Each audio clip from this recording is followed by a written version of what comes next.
Price Lord brothers and sisters. இன்னைக்கு நம்ம ஒரு கேள்வி அநேகர் கேட்கிற ஒரு கேள்விதான். என்ன அப்படின்னா, அந்த ஒரு குடும்பத்துல ஒருத்தர் மட்டும் ரட்சிக்கப்பட்டிருப்பாங்க, இல்ல 2 பேர் மட்டும் ரட்சிக்கப்பட்டிருப்பாங்க. இப்ப அவங்க ரட்சிக்கப்படாத ஒரு நபருக்காக ஜெபிக்கும் போது என்னென்ன ஜெப குறிப்பு சொல்லி ஜெபிக்கணும்? இந்த கேள்வி அநேகர் கேட்கிறாங்க. அதுக்கு உங்களுடைய பதில் என்ன?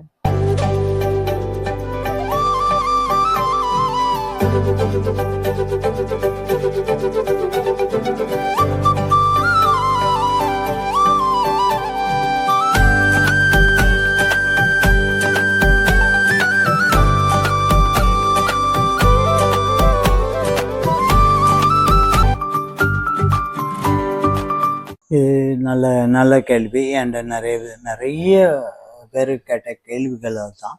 நிறைய பேர் பண்ற தவறுகளும் இந்த இடத்துல வருதுங்கிறத நம்ம பார்க்கலாம். கண்டிப்பா ரட்சிக்கப்பட்டவன் ரட்சிக்கப்படாதவங்களுக்காக ஜெபம் பண்ணணும். சாமியாருக்கு கூட சொல்றாரு, நான் மற்றவங்களுக்காக விண்ணப்பம் செய்யல அப்படின்னு சொன்னா பாவம் செய்திருப்பேனே, பாவம் செய்கிறோனா இருப்பேன் அப்படிங்கிறார். அப்போ ஒரு மனிதனுக்கு ரட்சிக்கப்படாத ஒரு மனிதனுக்காக தேவன்கிட்ட பரிந்து கொள்ளலாம், வேண்டிய விண்ணப்பம் செய்யலன்னு சொன்னா நாம அது பாவம் செய்யற மாதிரி அது கணக்காயிரும். அது கண்டிப்பா ஒரு ரட்சிக்கப்பட்டவன் ரட்சிக்கப்படாத ஒரு மனிதனுக்காக கண்டிப்பா ஜெபிக்கணும்.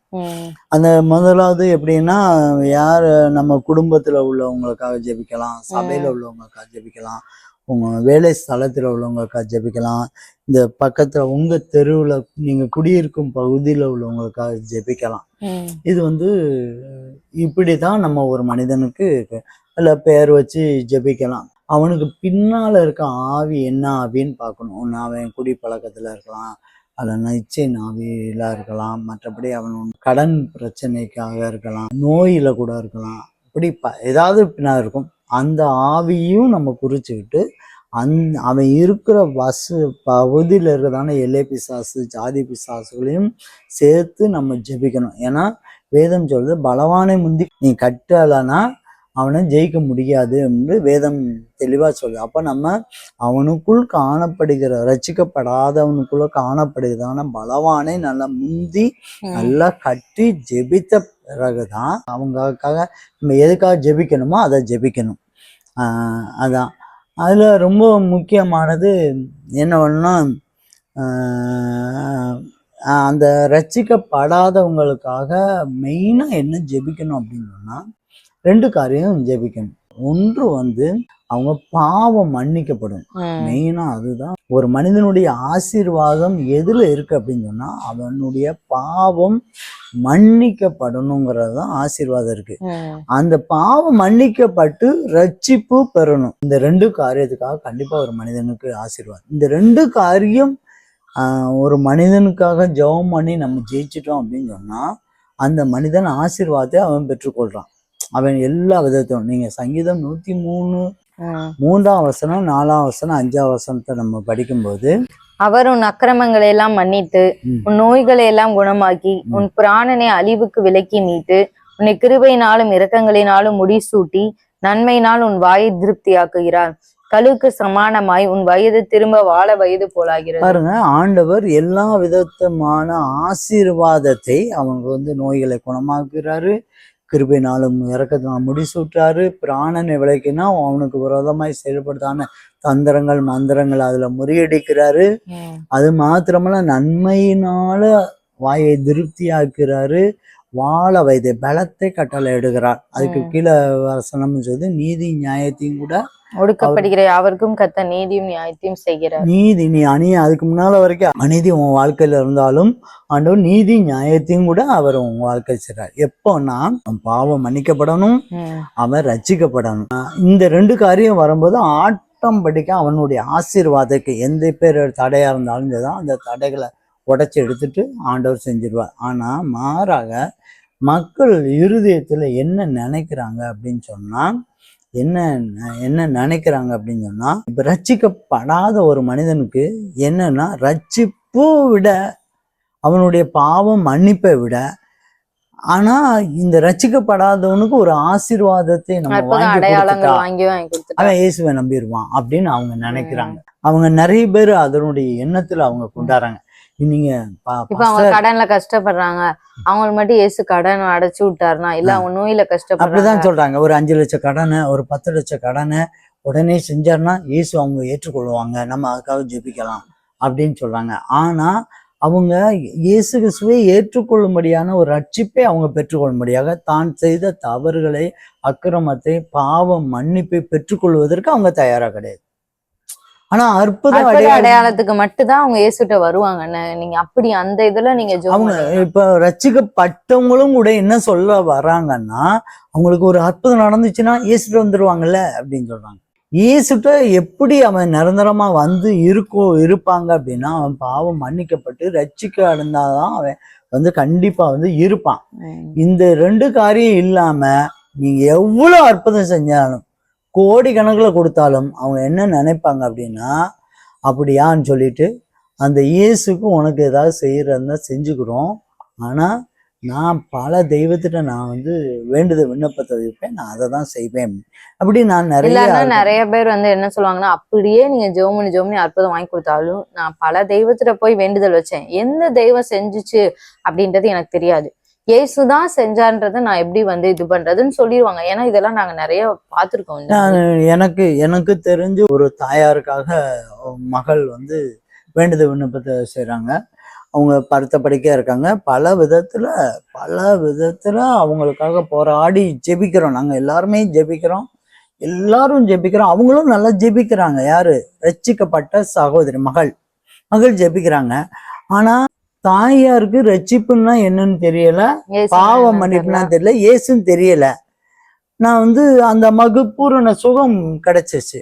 கிடைச்ச உடனே அந்த அம்மா மகா சொல்லிக்கா, ஏசப்பா தான் உனக்கு செஞ்சாரு அப்படின்னு சொன்னோடனே அந்த அம்மா ஒரு லிஸ்டே சொல்லுதான், ஏசப்பாவுக்கு செஞ்சதுக்கு நன்றி, ஆனா நான் வந்து இந்த நோய் குணமாக்கணும்னு சொல்லி ஏகப்பட்ட தெய்வத்துக்கு நான் சொன்னேன், அவங்களுக்கும் நான் நேர்த்திக்கடன் பண்ணணும், அதனால நான் அந்த இப்ப ஏசப்பாவுக்கு உனக்கு ஏதாவது செய்யணும்னு நினைச்சேன்னா ஒரு 1000-500 கொடுத்து நீ நேர்த்திக்கடன் முடிச்சுக்கோ, ஆனா அவர் மட்டும் தான் செஞ்சான்னு சொல்லாத அப்படிங்காங்க.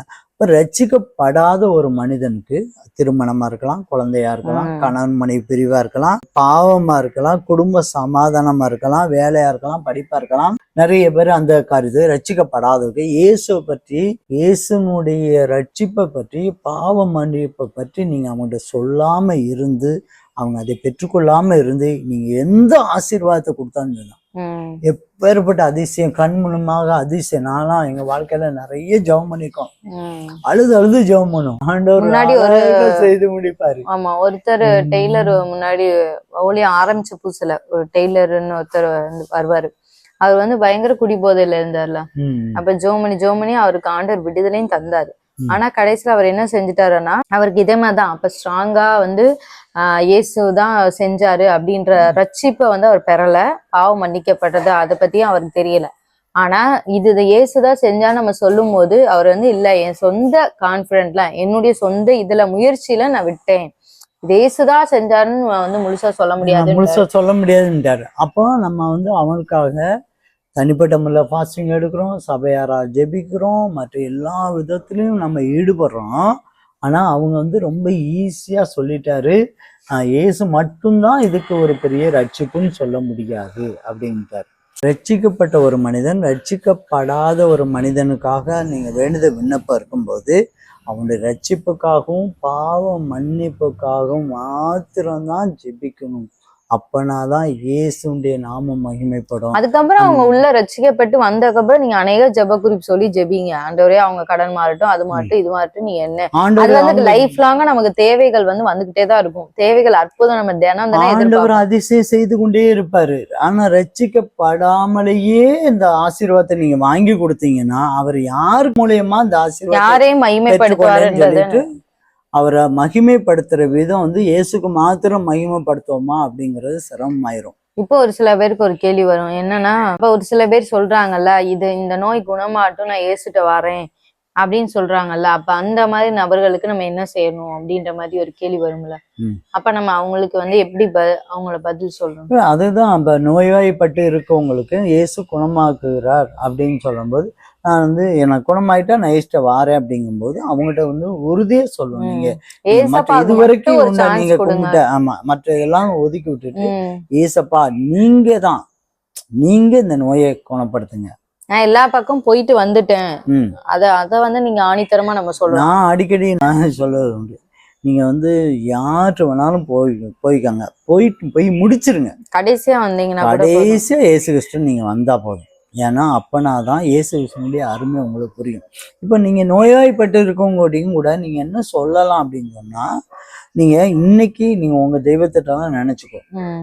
நாளைக்கு குணமாகுதான்னு பாரு. குணமாகலைன்னா அத்தனையும் தூர வச்சுட்டு ஆண்டவருக்கு ஒரு சான்ஸ். ஆண்டவருக்கு ஒரு சான்ஸ் கொடு. அப்படிங்கும்போது ஆண்டவர் பெரிய கிரியை செய்வார். அப்பனாதான் இயேசுதான் இதுல செஞ்சாருங்கிறது அவங்களுக்கு தெரியும். ஆண்டவருடைய நாமம் மகிமைப்படும். நீங்க ஜெபிச்ச ஜெபத்துக்கு ஆண்டவர் பதில் கொடுத்தாருன்னு தெரியும். இல்லைன்னா நீங்க இப்படி அப்படியே 4 தடவை 5 தடவை செய்தி கேட்டீங்கன்னு வைங்களேன், ரட்சிக்கப்படாதவங்களுக்கு இதே மாதிரி செய்தி கேட்டீங்கன்னு வைங்களேன், சோர்ந்து போயிருவீங்க. அப்புறம் இதே மாதிரி யாருக்கெல்லாம் ஜெபம் பண்ணி என்னங்க பிரயோஜனம், ஜெபம் பண்ணாங்கன்னா அவன் வேற யாருக்கும் பண்றான், நம்ம ஜெபம் பண்ணாமலே விட்டுருவோம் அப்படின்ட்டே போயிருவீங்க. அதனால ரொம்ப தெளிவாக ஜெபம் பண்ணுங்க. ரட்சிக்கப்படும்படியாக பாவ மன்னிப்புக்காக நல்லா ஜெபம் பண்ணுங்க. அதுக்கப்புறம் ஆண்டவர் ஆட்டோமேட்டிக்கா ஆசீர்வாதத்தை ஆண்டவர் தருவார். இந்த வீடியோ உங்களுக்கு ரொம்ப பிரயோஜனமா இருக்கும் அப்படின்னு நாங்க விசுவாசிக்கிறோம். உங்களுக்கு ஒரு க்ளூ கிடைச்சிருக்கும் என்ன சொல்லி ஜெபிக்கணும் அப்படின்னு. இதை சொல்லி ஜெபம் பண்ணுங்க. நிச்சயமா ஆண்டவர் அநேகரை ரட்சிப்புக்குள்ள வழி நடத்த உதவி செய்வார். இன்னொரு வீடியோல உங்களை சந்திக்கிறோம். கர்த்தர் உங்களை ஆசீர்வதிப்பார்.